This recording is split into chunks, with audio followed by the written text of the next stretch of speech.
guys, my name is Jess. Welcome to Subtrending, the weekly show where we discuss comics, movies, games, books, anything that's come out in the last week, any news that's related to geek media. Today on the show we have Andrew, Hello.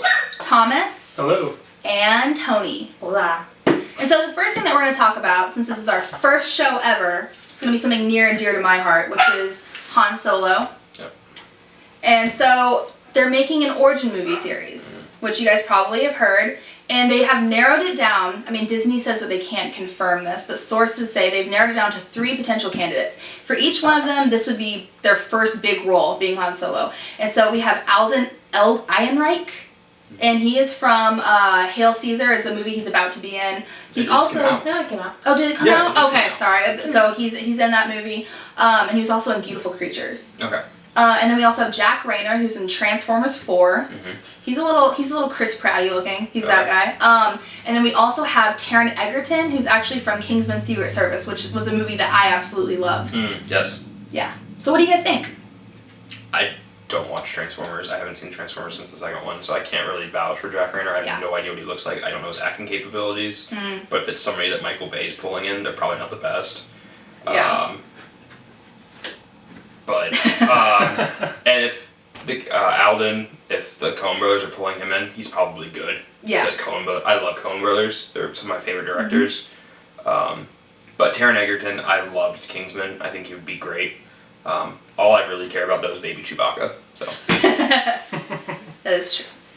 these 3, they've gotten to the final 3 spots. I'm sure they're great. Mm-hmm. I'm mainly just glad Miles Teller isn't in the running anymore. I really don't like the guy. You need to see Whiplash. You need to see Whiplash. He's good in Whiplash. I do need to see Whiplash. Yeah, I think I'm going to rent it this week. But also, I read today that he hadn't seen any Star Wars movies until auditioning for this role, so I just don't think he deserves it. No. Like, I'm sorry. Sean the non-believer. You can't be Han Solo and not have seen Star Wars movies until right now. Blasphemous. It's ridiculous. Yeah, like, smear some dirt on me, now I'm Han Solo. No, that's not how it works. Get out. No. So. I'm gunning for Taron personally. I think he's a good actor, and out of the bunch, he's the one I'm the most familiar with. Yeah. I mean, I saw Transformers 4 because it was $2 for us to go watch a movie while we were waiting to go look at a house. Yeah. So we went and watched that, and he wasn't, awful, but he wasn't great because it's a Michael Bay movie, but maybe Michael Bay is just a really terrible director. Spoiler alert. The so odds it's possible. Odds are pretty likely about that. He was just given bad direction. So that could be a thing. And even a good actor with the wrong direction's a bad, Right, exactly. You can't have a good Ben role. Affleck and Daredevil. There you go, exactly. Ben Affleck and Daredevil is the perfect example of that. So, alright. Well, speaking of Daredevil then, since that's like a nice little transition, Yep. Daredevil Season 2.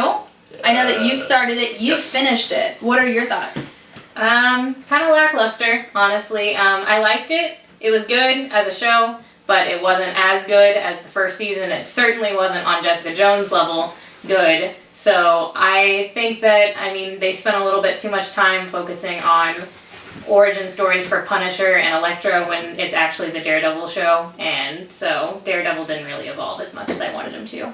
Yeah. And I know when we were talking about it earlier, you mentioned that it seemed like he really was disconnected from any sort of like life that he had, and it was so focused on Daredevil. Right, he wasn't Matt Murdock, hardly at all. Occasionally, people would talk to him as Matt Murdock, but almost 90% of the time, even when they were calling him Matt and referencing his normal life, he was in the Daredevil costume. So yeah, so it's just kind of a weird switch in that. How about you? Because I know that you started it. Yeah, I just finished season 1 after a year of trying to watch the whole thing. Yesterday, and so I started season 2 today, and I'm 2 episodes in. My biggest thing that I really like so far is I like how fast they brought Punisher in, and I like how violent he is. Yeah, definitely. They did not pull any punches with how, just... Even better. He's a beast. Yeah, to the wall about how just dangerous he is. Better than Fisk? Yeah. Oh God. Really? Yeah. Well, Fisk is more a background character. He's a shadow figure. Yeah. Whereas Punisher, he just walks into places and just kills everyone. Sense. Yeah, that makes sense. They describe him in the first episode as there's an army, and then eventually they find out no, it's just the Punisher. They think it's a squad of people going in and killing these rooms full of people, and it's just him. Wow. And it's crazy. They do such a good job with it. Yeah, But- I mean, they did a really good job with Punisher and Elektra as characters. Like, they fleshed them out really well. I haven't met Elektra yet, but So- I'm excited. I mean, I feel like that part was really successful. Yeah. They Especially- definitely did a good origin there. After the last Electra too, it's kind of it's good. yeah. It's basically like she Jennifer kind of like Jennifer Halle Garner. Berry Catwoman did Mhm. in the last one. So it's Right. like you're like, oh, please redeem it just a little bit, like make that Yeah. role meaningful. So that's good. That's good to hear. Mhm. Speaking also of Marvel news, then the whole television universe that they have going on, they just released the Luke Cage teaser trailer today. Yeah. So it was just 22 seconds, short and sweet. But what did you guys have any thoughts on it? You just saw Yeah, it. you literally just saw It's it. Luke Cage. He gets shot at. It doesn't really do anything. Yeah. Yeah. I mean- It was super straightforward. Yeah. And I think maybe part of the reason they did is because Michael Coulter accidentally dropped the release date on accident for September 30th. So 20th. 20th. Oh, okay. Not even close. I mean, yeah, you were like, on September 30th. Never mind. Probably something. Rumored Final Fantasy 15 release date, but that's that's I got rumored. that those moogles on my mind. Are you sure it wasn't Kingdom Hearts 3? Oh God, no. No Man's Sky's been pushed back to then. Uncharted 4 has been pushed back again. No, it's gonna go. Anyway, it's Luke Cage. That's straightforward. Give me Yeah. Iron Fist. Yeah. That's Right. what I want. I mean, they Yeah. cast him. Yeah. Knight of Flowers from Game of Thrones. Yes. Yes. Finn Jones. Yes. Mm-hmm. So I really don't know a whole lot about Iron Fist, but I mean, I remember when I talked to you about it when it first happened, you said that you were thrilled. Yeah, I'm stoked. Okay. He's British, which it'll be cool. I actually talked to you about this a little bit. It'll be Yeah. interesting to see if he does an American accent well, which Americans are better or worse at doing British accents than British people are doing American. Yeah, British people usually Right. nail American accents. I mean, look at David Tennant's Kilgrave. Yeah. Yeah. That's a So- good point. House. House, Yeah. exactly. Probably House Hugh example. Laurie Yeah. almost sounds fake whenever he has a British accent to Yeah. me now because I Right. watch Well- so much House. Yeah. I mean, he's not British, but Christian Bale, Bruce Wayne. Right. Rick Like- from The Walking Dead too. I mean, he has Right, like a southern Rick. accent. Yeah. Yeah. I did not know that. Oh yeah, Yeah. he's in Love Love Actually. Oh, that's right. He's- That's right. yeah. That's right. Andrew Lincoln. Right. Yep. Yeah. But yeah, Luke Cage is Luke Cage. Give me Iron Fist. Yeah. That's my thought. Makes complete sense. So let's switch universes then. Gotham renewed for season 3, which was kind of a big deal because their ratings have dropped a lot. yeah. The first season, they were averaging towards the middle to end, it was like 7 million or so watchers. So it's pretty good. It was really helping Fox out. Now they're hitting like 4 to 3. Yeah, that's right. So it's really kind of dying down, and there are a lot of people who weren't sure if it was going to get renewed. Sophomore slump. Right. Yeah. You know. Yeah. I think they're just going to give it another shot to see if they can kind of redeem it. It did lose a little bit of momentum there for like 3 or 4 episodes. Mhm. So that might also have been a reason for viewer dropping. Mm-hmm. But it seems to have picked back up lately. I think it'll be fine. I think it'll survive. Yeah, I've heard, because like now they have like Hugo Strange in there more and like Asylum stuff in there more. So it's like, I think that's kind of helping, and the numbers have been kind of going back up. So we Yeah. might see a big swoop back, and it might be totally fine. I haven't watched season 2 yet, but I really enjoyed season 1 from when I watched. Yeah. It took me forever to get caught up on season 1 just because I started watching and went on vacation for a while and just fell out of it. Yeah, But I'm excited to catch back up on it. definitely. They're introducing more familiar faces, so I think that's helping too. Mhm. Definitely. Because like, I mean, to be honest, like that's what Gotham is. Gotham is all about fan service. Oh, It's like yeah. you want to see all of these villains like 20 years when they're prior, babies. you know? Yeah. It's a high production fanfic. Like, Yeah, let's it be is. real. It really is. It really That's is. all the show is. It's like baby Bruce Wayne and like young rough Jim Gordon. Right. That's it's a fanfic. So Now, as somebody who hasn't viewed the show, Yeah. I'm interested. I just saw a clip of Cameron Monaghan from Shameless, which is a show that I do watch, and he looked really good in it. So I definitely want to check it out. I think that it looks like a pretty decent show. You Yeah. should. He's It's- great in it. we have it if you want to borrow it.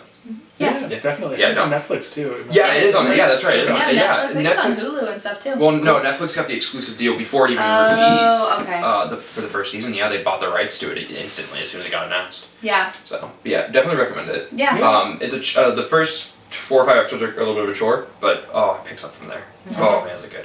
And so also with the DC universe, Mm-hmm. we just had, and this was kind of a big deal because this was 2 different cable networks, CW and CBS teamed up. They let Flash, so Barry Allen, Grant Gustin is the actor, go to CBS, and the episode airs, I want to say March 28th, and it's going to be a Supergirl Flash crossover. Yep, World's Finest. World's Yep. Finest. Yep. They're actually basing off the comic. So what do you guys think about that?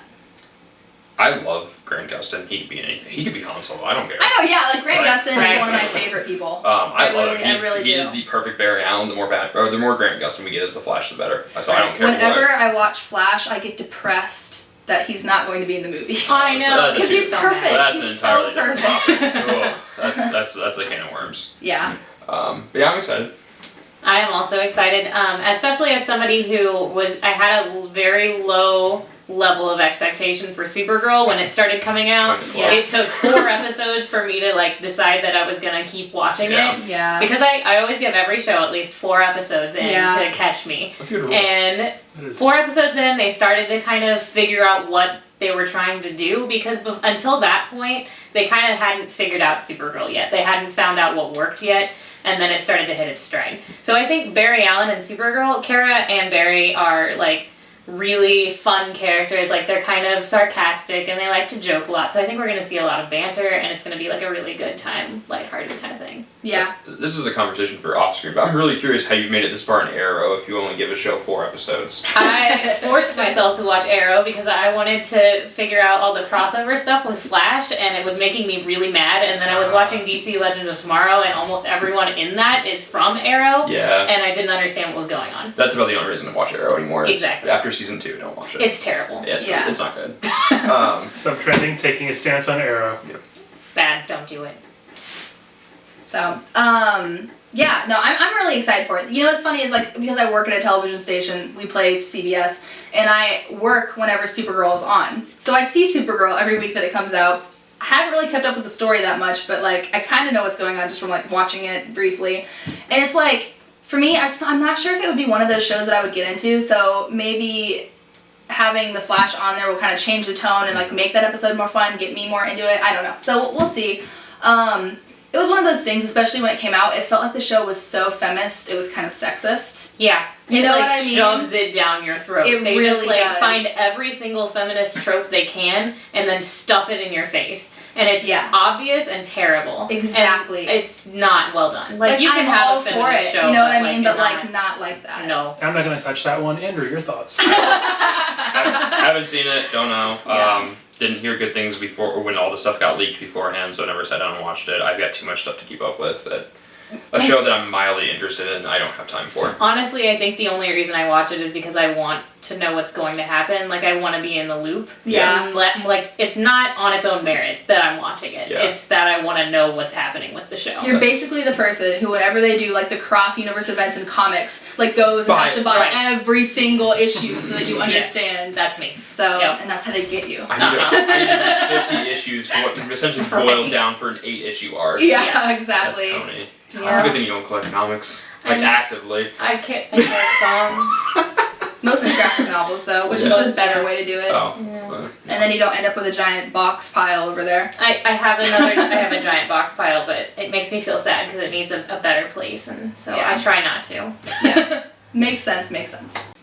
Okay, and so kind of moving on from comic book, television news, all of that's going on.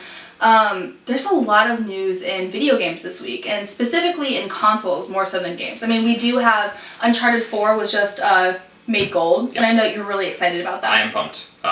It's been a long time coming. They haven't released a game since Last of Us in, 2013, and Uncharted was supposed to come out in November or December of last year, and it's finally coming out the second week of May. I didn't realize that Naughty Dog had gone so long without releasing a game. And which is fine, because, I mean, they're good games. They're quality games, but yeah, it's been a while. They had to get used to the PlayStation 4 architecture and everything, but I'm working my way through the original Uncharted trilogy for the first time, because my discs on PlayStation 3 got messed up before I could finish them. So, playing the HD remaster, and it's really good. I really like them. Having Nice. fun. Yeah, about halfway through the second one.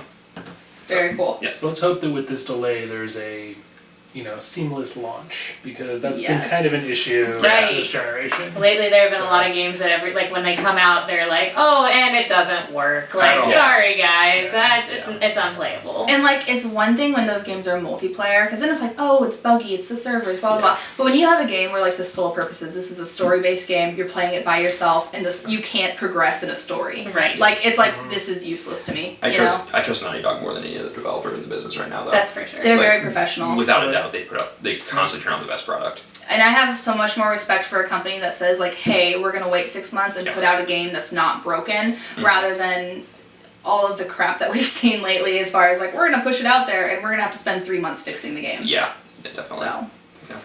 But aside from just that news though, there's a lot in terms of developments right now in consoles. The first and probably biggest thing is the PlayStation VR. So that's going to be PlayStation's virtual reality, I guess add-on would be the right way, because it's going to go... Because it's going to be something that you use with the PlayStation 4. The only thing that you need in addition to that is the PlayStation camera, which you're going to have to purchase separately, though I think that they are saying they might do bundles. They did announce a bundle. Okay, they're doing a bundle. It comes with the normal VR core set, a camera, the PlayStation camera, 2 of the Move controllers that are optional. You can use a regular DualShock 4 with it, and a game. Perfect. But it's going to be an extra $100. Which seems worth it. Well, for sure, if you get 3 extra things instead of like if they were just adding on. Yeah. Definitely. But the PlayStation camera alone is like $45. Right, exactly. I think it's actually 50. Yeah. So that would be for sure worth it. Yeah. So the really cool thing is, okay, so you run into a lot, and I actually wrote an article on the site about this, with add-ons or even handheld consoles. If they're not a main console, in a year they're forgotten about. But it's like, with Sony, they're actually taking their time out, and they have 200 developers who are like going to be developing games for this. So that's a huge step right there. That shows that they really do care about it. And they have, right off the bat, 5 original titles that they're doing. I think Gran Turismo is one of them. So they're going to be doing that. That'll be kind of cool to see a racing game. You know, I don't play a ton of racing games, but if I had to, I guess VR would be the best way to do it. Yeah. I mean, you see those people make like the giant cockpit things, you know, they put like the 4 monitors around and they get like the racing seat and wheel that like moves. I mean, VR would be perfect for that. That's like Armada by Ernest, I can't think of his name right now, that came out recently, guy who wrote Ready Player One. Armada is another one he wrote, and they have like the entire setup with like a wheel and everything. So this is kind of like even a step ahead of that, which is kind of crazy. It feels like we're like moving into the future all of a sudden. It really, like VR does. It kind of just jumped out at us, and it's like, whoa, this is happening right now. It's so many companies are just running with it. I mean, you got Oculus, you got the HTC, I think the Sense is what it's called. You got the VR, and then Xbox's HoloLens that we haven't heard about in like 2 years. And you can play Minecraft on it. I'm interested to see, because like the American living room has just been this thing that's just been around for years, and it's been relatively unchanged. You know, there's a couch, there's a TV, people sit at it. You know, 3D TVs tried to be a thing for a while. You own one. The Wii, the Wiimote motion sensor. It was kind of popular, but it's not really as popular as it used to be. The Xbox Kinect. But it seems like there's a lot of resources going into this, so I'm cautiously optimistic, I guess, is how I would say. And that's exactly what I mean. Like, like all of these little like shticks that they do tend to kind of like be popular for a little bit and then like they go away. This seems like the first thing where like resources are going into this, like you said, to where this could be something that stays. And so I'm kind of optimistic about it too.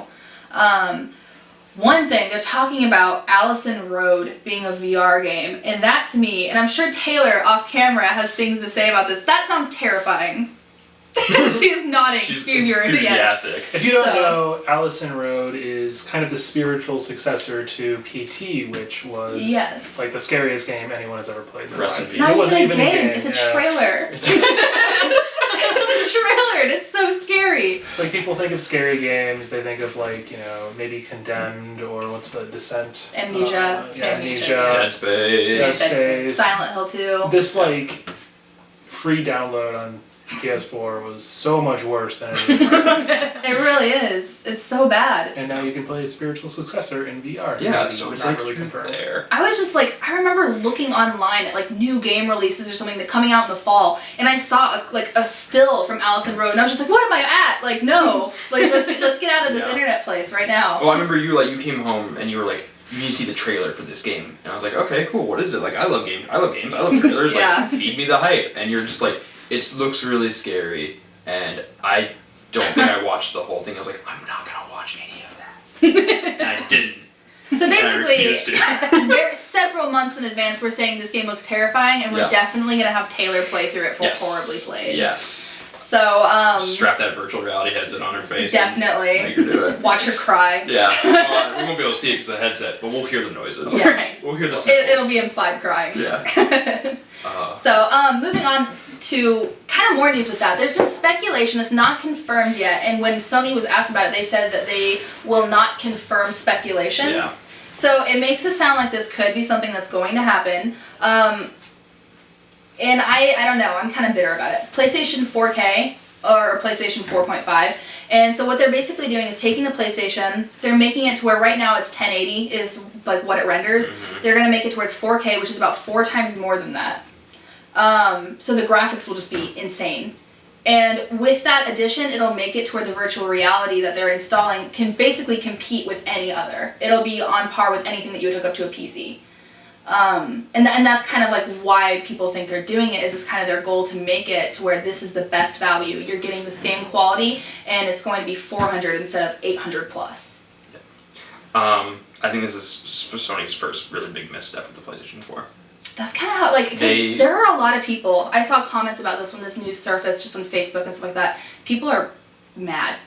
Well, like, the thing is like, I can name one person that has a 4K TV, and they're a pilot and make way too much money. And they bought a 4K TV, and they never use the 4K feature on it. No. Sony is doing, they're making a product that people aren't going to buy because what you need to actually use the product, like, for what it's for, don't own it. So you're going to go from being the top selling console every month of last year, except for 1 month in November when Halo 5 came out, to making this new console that most people aren't going to use or buy because, one, they already have a PlayStation 4, and two, nobody has a 4K TV. And I really think this is Sony's first mistake with the PS4. They've nailed every aspect of it, arguably not backwards compatibility, but I think this is their first major mistake. Well, I think just from the perspective of people, and we're all PlayStation 4 owners, mm-hmm. from the perspective of somebody who just spent so much money on this console, next-gen console, and then they say, we're not even making a PlayStation 5, we're making a 4.5. It's like... Right. That's not really, like, I know it's rumors right now, so we can't really that upset. Yeah. But it's not new for Sony anyway. Like, I remember about a decade ago when the PlayStation 2 Slim came out. Yeah. I was kind of late to the game, so that's the one I got. Same. Right, same. When I went to one of my friend's house who had the regular PlayStation 2, I was like, what is this monstrous thing? It looks like an oven. Like, I had 3 times the size of it. It was crazy. Yeah. Like, I wanted to, like, I thought it was like a computer or something. But like the Slim, you can like fling like a frisbee. Yeah. I know. It'll fly. You know what though? I preferred having the brick of one because like I really did. Do you know how many friends I have who actually broke their PlayStation 2 when it was a Slim? I went through 2. Exactly. Mine never broke. It's at my house. It's actually in a box at my house at home with my Sega Dreamcast, my Nintendo 64, and my Super Nintendo. And guess what? They have been lugged to multiple countries, and they have never broken. Yeah. You can like go to prison, put it in a sock, and beat somebody. I know. You could. I mean, they are the Nokias. Old systems were like Nokias of oh yeah. Like they're amazing. I love my bricks. I miss them. Looking more recently though, I mean, like how many different versions of the Xbox 360 were there? Yeah, that's true. The Slim, the Pro, the Arcade, like. Yeah. So, even the Wii did it. The Wii had several versions. They had the black one that was... Well, no, not like colors, but I'm saying like they had the one that didn't have Wi-Fi capabilities. It was like the basic one. Oh, yeah, the Mini. Yeah, the Mini. Yeah, they had stuff like that. I think they had a couple. The black one was missing like the GameCube ports too. Oh, and that's right. The black one was missing. So they had the black one missing the GameCube ports. They had the Mini. Mm. So I get it from a marketing perspective, but it just kind of seems like a way to really make your fans mad, especially the ones that buy on day one. Yeah. You know, hope they're getting the best, and then all of a sudden in 2 years it's outdated. Well, I'm getting this kind of frustration with Wii too right now because with Wii, they're coming out with the NX, and it's like I just bought the Wii U. The Zelda game is hopefully coming out this year, like the new Zelda game, and like the Zelda game that is coming out for this system shouldn't be like happening right before the new one comes out. You know what I mean? Like the life cycle of the Wii U has been like so short. Well, the sales on it. It kind of crashed and burned. Well, I know, the sales on the Wii U were terrible. That's why. I know, but like, why come up with the NX and like right away? I don't know. They've got to catch But back Nintendo up. is just, they've always been a step behind. Yeah. And this is them trying to be like, oh wait, we'll be ahead now. And well, like what's weird though is like they're simultaneously a step ahead and a step behind. It's like they're the first ones to act, but then they do something and you're like, look at what we made, and then everybody else is like, but why is that practical? Like, we're going to advance in 1 year when we actually put out our good thing. Well, it'd be interesting to see if, when the NX is released, if it's even ahead of the PS4 Yeah. and Xbox One, because it could be a step behind them still. Yeah. And they're like, how far behind are they at It's that point? rumored to have 4K. Like, that's the big thing. Well, All of if these they even put it to systems, use, they have 4K, but if the software isn't good, That then- way, when you Wii Bowl, it will be in 4K. Yeah, You can right. see I your mean, you Wii can in go crystal real. clear resolution. The thing about the NX I'm worried about is that if you look at the Dreamcast, it came out in between console generations and it bombed. Yeah. Oh. And the NX is about to do the exact same Yeah. thing. It's about to come out in between console generations, and people have already bought the old consoles. People aren't They're ready for it. They're not ready to No, invest. I'm not ready for the NX. I'm not going to buy it. On the other hand, consoles you should buy right now, Xbox One. Just dropped in price, part of the Microsoft Spring Sale. All of the Xbox One single bundles are $300 right now, which is insanely cheap for a current gen console. And all of the bundles are starting at about $350, including the one where it's like you get to choose your own game that comes with it. And they have some pretty good choices for that. That's cool. I mean, no, That's cool. No, I mean, Good for them. it's a good deal. I mean, I think it's Microsoft trying to get that market in, especially because it's tax return time. That's true. And they've been the second place selling console forever. Yeah, in theory. I mean, they haven't released numbers. Well, I mean, but it has been confirmed that PlayStation is the best selling console. They tell a company that releases it. Yeah, I think PlayStation's up to 38 million units sold. Or something like that. It's crazy. Yeah. It was like 37.8 back in February, so it's probably even gone past that. It's interesting that they're doing it now, though, because like the only big exclusive they have coming out that I know of is Quantum Break in a couple weeks. And that's actually one of the packages they do have. Is they have a white Xbox One with Quantum Break and Alan Wake. Oh god. I know, it's a pretty good combo. Like if I were to buy one, that would be a combo I'd want. If we hadn't just bought the Wii U, I'd be all over Yeah, that. I know. Right? I love Alan Wake. Anybody who hasn't played it needs to. Yeah, and Quantum Break is supposed to be really good too. Yeah, you From love what I've Alan heard. Wake. It's Stephen King video game. Yeah, Essentially. I've heard about that. Yeah, I definitely almost got it recommend a it. couple years ago. I would recommend it definitely. Yeah. I got my Xbox for $300, so I guess I'm a little confused. Yeah. But, Yeah. Amazon just has deals every now and then, so I guess I just got lucky when I got mine. Yeah, and that could be it because I think they have had deals before where it might have happened. Yeah. So. I know around Christmas time they had like the limited bundle on Microsoft's website. You got like the Xbox One, Fallout 4, and I think the Gears Anniversary Collection for $300. That's a really good deal. And it's sold out. There's only like 3,000 of them. Oh sold yeah, out. because I remember Hoffman was trying to get that. No, shout out to Hoffman. Yeah. So yeah, I mean, I'm not particularly interested in one, but I think it's one of those things where I'd eventually want to buy it. Like there's definitely good things about Xbox. Xbox is not by any means a bad system. There's lots of great games, but I know you're pretty anti-Xbox. I'm not anti-Xbox.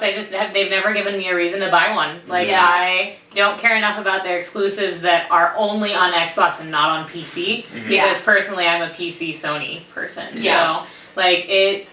I mean, they're not drawing me in, so there's no reason for me to drop $300 on something I probably won't play. Yeah. Well, and the thing is too is like they're doing their whole like Microsoft Windows conversions thing where like everything is cross-play. So like even the Xbox exclusive will probably end up coming to PC. Exactly, anyway. and that's why I've never bothered. It'll eventually come to Steam or something like it. And you can get it for way cheaper. Exactly.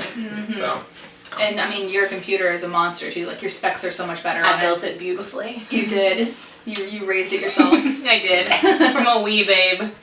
So, and then another marketing thing that they are doing, Microsoft, they just this week approached Sony about crossplay. Yeah. I know that you have feelings about it. I have feelings about a lot of things. I know you have That's why I'm feelings. on this. That's true, I just that's like true. to talk about stuff. Yeah. No, I do have really strong feelings about this, though. I think it's just a really good marketing ploy by Microsoft because Sony's been up for this for a while. They've been like, we'll do cross-network play. We don't really care. They've been working with PC since 2006 with Final Fantasy 11. Yeah. Like, they're no stranger to it, and they've been down for it, and that's one of the reasons. Reportedly, one of the reasons why Final Fantasy 14 isn't on the Xbox One is because Square wanted cross-network play, Yeah. and Xbox was like, no, we're not doing it. Yeah. So I think a lot of it is Microsoft being like, we're the good guys. Let's release a press release saying we'll hang out with everyone. Everyone can hang out together.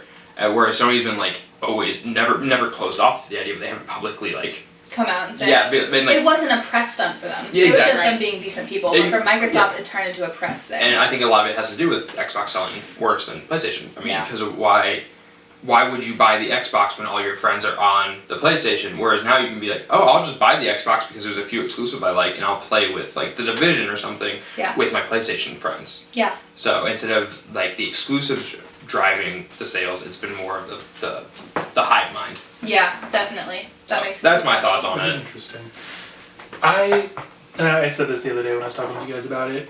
I think that having crossplay is logistically, it's going to be a little bit more complicated than what they have now. Yeah. Mm-hmm. Yeah. And Microsoft, like, you guys got to be able to at least have Microsoft or Xbox Live work before you can even start doing crossplay. Like, I've got both consoles, but I can't tell you how many times I log on and Xbox Live is down. Oh, it's down. I can't even play my games when it's down. And it's just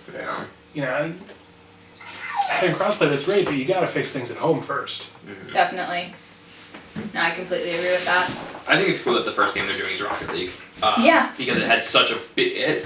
one of my favorite games from last year, easily. And it had such a big following, and it was PlayStation and PC compatible. Yeah. Crossplay, and now bringing in the Xbox people who are finally getting their hands on it within the last month, and letting them join in on the fun. Definitely. I think Psyonix doing that was a great idea. It's just one of those games, Rocket League, that's just like lighthearted, and I mean, like it's a little hard to be good at. Mm-hmm. Oh, but it's like it's just lighthearted though and fun. Yeah. It's nothing too serious. It's not like a shooter. People don't usually get like that mad at other people on it. I say, but sometimes they do.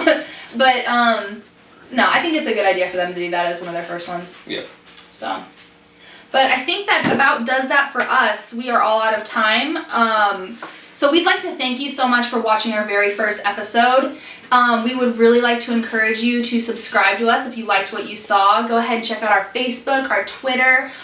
We have our website that we post content onto regularly. Later on this week, we're actually going to do a Batman special. We're going to do what we expect before we see the movie, and then right after our reactions. And that's going to have all three of these people in it. I'm going to be behind the camera for that one. Yep. So. And then we'll have our friend Joe coming Yep, up. we'll have He's our friend going to be Joe. on there for the reaction. Mm-hmm. Joe's actually Batman. Don't tell anybody. He is Ben Affleck. And I wish. we'll all be putting out regular shows every week. I believe we're all on a weekly schedule. Mine are bi-weekly. You're bi-weekly, okay. I'm really decided. I might split it up a little bit over weeks, but... Okay. Well, I'm weekly. Jessica's weekly with subtrending. Yes. So, yeah. All right. Well, thank you guys so much, and we'll see you next time. We're subtrendy. We're kind of new to this whole thing, so please bear with us. Today marks the first day one. Of us starting a huge new adventure. But we're geeks, so we kind of love adventure. We'll cover Video games, Tabletop games. books, television, movies, Comics. In general, subculture.